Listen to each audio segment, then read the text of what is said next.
বিসমিল্লাহির রহমানির রহিম। আজকে 8ই মে আসন্ন সুজানগর উপজেলা নির্বাচন। আমি উপজেলা মহিলা দলের সভানেত্রী হাজারী লুৎফুন্নাহার বলছি। আমার ইউনিয়ন নাজিরগঞ্জ সুজানগর উপজেলার একটি বিএনপি অধ্যাসিত ইউনিয়ন। এখানে 95% জনসংখ্যায় বিএনপি করেন। সেই সুবাদে আমরা আজকে নাজিরগঞ্জ ইউনিয়নের জনসাধারণের সর্বসাধারণ আজকের এই ভোট বর্জন করেছে এবং একজন বিএনপির সমর্থিত ভোটার কেউই ভোট কেন্দ্রে উপস্থিত হন নাই। এবং সেই জন্য প্রথমে আমি তাদেরকে জানাই আন্তরিক জাতীয়তাবাদী মহিলা দলের পক্ষ থেকে, উপজেলা মহিলা দলের পক্ষ থেকে ধন্যবাদ। সেই সাথে দেশ নায়ক তারেক রহমানকে জানাই অশেষ ধন্যবাদ এবং কৃতজ্ঞতা।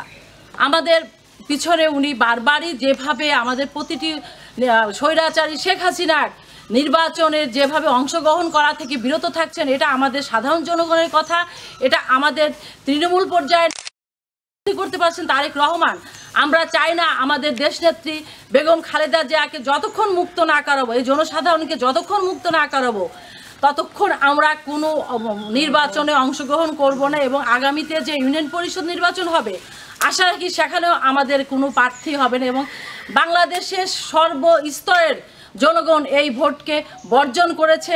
আশা রাখি শুধু বিএনপি না এবং বিএনপি সমর্থন ছাড়া সাধারণ জনগণ এই ভোটকে, এই প্রহসনের ভোটকে কোনো অবস্থাতে মেনে নেবে না। আমি ধন্যবাদ জানাচ্ছি সেই সাথে আমার এই উপজেলার সর্বস্তরের জনসাধারণকে যে এই আজকে আসন্ন ভোট নির্বাচন, উপজেলা নির্বাচন যেভাবে আমাদের পাশে থেকে বর্জন করেছেন এবং কেউ ভোটার সেন্টারে যায় নাই, ভোটার এবং দেখতে পাওয়া যায় ভোটের চিত্তে একদম ভোট শূন্য কেন্দ্র।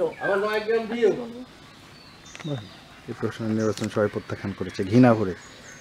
আর আজকের যে উপজেলা নির্বাচন, 8ই জানুয়ারি যে সংসদ যা পাতানো দ্বাদশ সংসদ নির্বাচনে যেভাবে প্রত্যাখ্যান করেছে, আজকে আমি বলতে চাই অনুরূপ তার চেয়েও বেশিভাবে প্রত্যাখ্যান করেছে আজকের এই উপজেলা নির্বাচন, ডামি নির্বাচনকে। তবে আমরা আশা রাখি আমাদের সামনে অনেক সুন্দর দিন আসছে।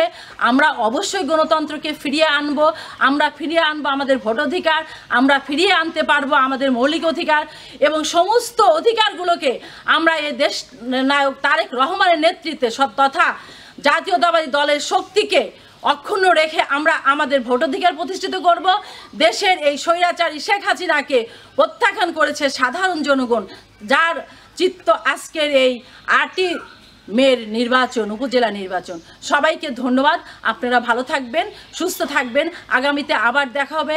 আমি সেই সাথে জিয়া পরিবারকে সবার জন্য সুস্বাস্থ্য কামনা করছি। আমার দেশনেত্রী খালেদা জিয়ার জন্য সুস্বাস্থ্য কামনা। অবশ্যই আমরা নেত্রী খালেদা জিয়াকে মুক্ত করে তারপরে আমরা সাধারণ জনগণ নিয়ে নির্বাচনে অংশগ্রহণ করব।